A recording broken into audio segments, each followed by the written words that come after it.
Assalamualaikum warahmatullahi wabarakatuh. Selamat. Jadi kalau tadi kita mendapat materi tentang materi K3 dalam masa pandemi COVID-19, kali ini Bapak akan kasihkan tentang materi dasar penyuluhan anti korupsi ya. Nah, contoh-contoh berbagai usaha pencegahan dalam menentang korupsi itu melakukan tindakan preventif, melakukan edukasi mungkin, pengamanan uang negara, pengawasan yang dekat, kemudian sosialisasikan penyuluhan anti korupsi, perbaikan sistem pengawasan, dan mempermudah sistem perizinan. Ini adalah langkah-langkah yang digunakan untuk mencegah korupsi sedini mungkin. Yang kedua adalah tujuan akhir dari berbagai usaha mencegah menentang korupsi. Ini adalah beberapa sasarannya. Yang terpenting di sini adalah bagaimana meningkatkan partisipasi masyarakat dalam menginformasikan perbuatan korupsi, sehingga semua kalangan, baik dari mahasiswa, masyarakat, dan pejabat harus tidak berpartisipasi dalam pencegahan korupsi di negara kita. Yang ketiga adalah indikator keberhasilan pemberantasan korupsi. Ya, indikatornya apa? Ya, tidak ada pengembalian uang negara meningkat. Artinya pengembalian uang negara oleh pejabat-pejabat yang berwenang. Sistem pengawasan melekat pada instansi-instansi efektif dan efektivitas meningkat. Ya. Nah, ini adalah indikator daripada keberhasilan pemberantasan korupsi. Nah, kemudian ada role model. Ada role model untuk negara yang penting kita contoh hal anti korupsi. 3 negara dengan tingkat persepsi rendah adalah Denmark, Selandia Baru, dan Finlandia. Kalau kita lihat bahwa Finlandia adalah contoh atau kiblat juga untuk masalah kemajuan dalam segi pendidikan, karena memang juga dilihat bahwa tingkat korupsinya juga sangat rendah. Nah, dengan Indonesia. Indonesia menduduki peringkat ke-40 korupsinya ya. Sehingga dia adalah urutan 102 dari 180 negara. Nah, ini kita harus prihatin ini ya. Nah, kita sebagai mahasiswa, kita masyarakat harus sedini mungkin mengetahui tentang pencegahan anti korupsi. Nah, apa dampaknya? Kita menganggap sepele korupsi itu. Kita tidak tahu dampaknya. Ternyata dampaknya banyak. Salah satunya adalah akan meningginya biaya pendidikan, ya. Nah, itu salah satu dampak dari korupsi, ya. Jika korupsi dilakukan. Nah, bagaimana perbandingan antara kerugian keuangan negara dengan hukum finansial koruptor? Nah, ini jika dibandingkan dengan kerugian negara dengan hukuman koruptor ternyata masih jauh. Korupsinya 1 M, di penjara hanya 1 bulan misalnya, 1 tahun saja, itu pun dapat fasilitas enak, ya. Sehingga kerugian negara itu ditanggung oleh masyarakat. Nah, ini adalah dampak sosial akibat korupsi, ya. Dari biaya penegakan hukum yang mahal, pencegahan korupsinya itu membutuhkan biaya penahanan dan biaya penjara, biaya pengadilan, serta biaya lainnya. Itu dibebankan semua kepada masyarakat dari pajak-pajak yang kita bayar. Nah, hubungan antara dampak korupsi, biaya sosial korupsi, dan indikator keberhasilan pemberantasan. Nah, makanya pelayanan publik tak kunjung membaik.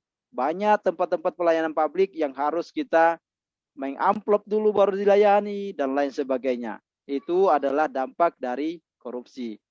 Ini pengertian korupsi saya kira sudah kita tahu. Korupsi itu apa? Menurut Kamus Bahasa Indonesia bahwa korupsi itu busuk, palsu. Itu menurut Kamus Bahasa Indonesia. Nah, faktor-faktor dan penyebab korupsi. Nah, salah satu penyebabnya adalah sifat tamak atau rakus. Ya, moral yang kurang, yang konsumtif. Ini adalah faktor dari internal.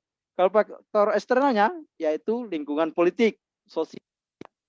Banyak kasus-kasus orang politiknya kita, politikusnya kita, korupsi bukan karena kemauan diri sendiri, tapi juga karena gengsi ataupun karena terpaksa berkecimpung dalam dunia politik.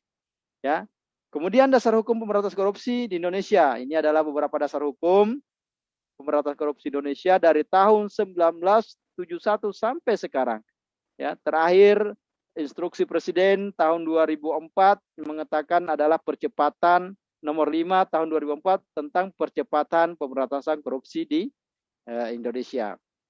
Nah, ini adalah 30 delik tindak pidana korupsi dan yang dibagi menjadi 7 bagian besar, yaitu kerugian keuangan negara, suap menyuap, penggelapan dalam jabatan, pemerasan, perbuatan curang, benturan kepentingan dalam pengadaan, gratifikasi.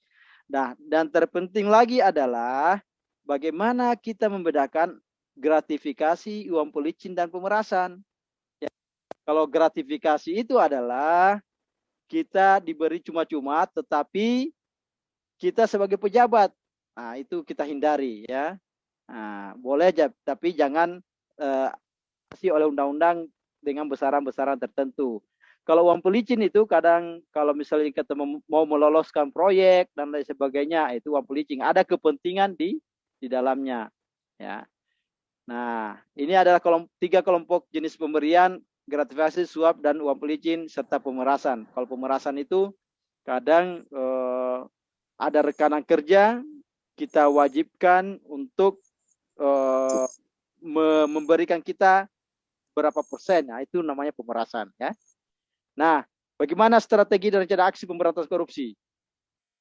Ada 3 strategi pemberantasan korupsi: represif, perbaikan sistem, edukasi, dan kampanye. Makanya sekarang termasuk Bapak memberikan kampanye-kampanye kepada kita semua untuk sebagai pengetahuan dini tentang korupsi, ya, supaya kita lebih dini mengetahui apa sih itu korupsi dan lain sebagainya, sehingga bisa kita menghindar dari hal-hal tersebut demi perbaikan bangsa dan negara kita ke depan. Ya, kemudian kita harus menanamkan nilai-nilai integritas dan nilai-nilai anti korupsi dalam kehidupan kita sehari-hari. Ada 9 nilai anti korupsi dalam sehari-hari adalah kejujuran, kepedulian, kemandirian, kedisiplinan, tanggung jawab, kerja keras, kesederhanaan, keberanian, keadilan.